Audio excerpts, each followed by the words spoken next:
नबी करीम अलैहिस्सलाम नमाज पढ़ा रहे थे, जोहर की नमाज थी, असर की नमाज थी, सही मुस्लिम में मौजूद है। हजरत अबू हुरैरा फरमाते हैं नमाज पढ़ाते पढ़ाते नबी पाक ने कदम आगे किया, नमाज पढ़ाते पढ़ाते कदम आगे किया और यूं हाथ उठाया फिर वापस कर लिया।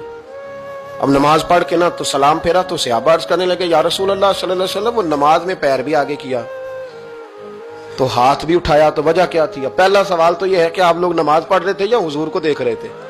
तो सहाबा तो पहले ही बताते हैं कि भाई हम तो पहली साफ में नमाज इसलिए पढ़ते थे कि नमाज भी होती रहती थी और चुपके चुपके महबूब की दीद भी होती रहती थी। हुजूर से पूछा या रसूल अल्लाह, वो नमाज पढ़ते पढ़ते कदम आगे बढ़ाया आपने तो फिर पीछे कर लिया, क्या था?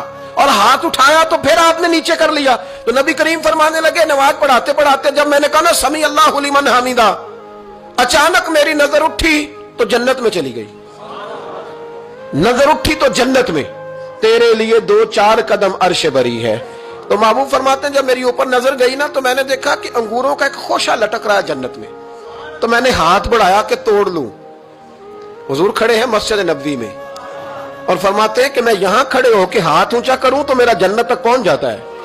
फरमाया मेरा इरादा हुआ कि वो खोशा जन्नत का तोड़ लूं और जरा मैंने पैर आगे बढ़ाया ही था तो मेरे दिल में ख्याल आया कि जन्नत राज है तो राज ही रहनी चाहिए, ये राज खोल गया तो मजा नहीं आएगा।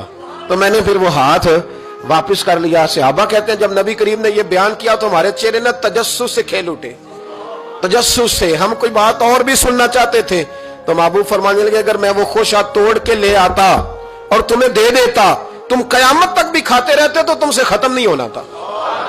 ये सही मुस्लिम की हदीस है। ओ भाई, मेरे रसूल करीम के वाक़या में राज पे शिकवा करना, कहना समझ में नहीं आती कैसे गए थे।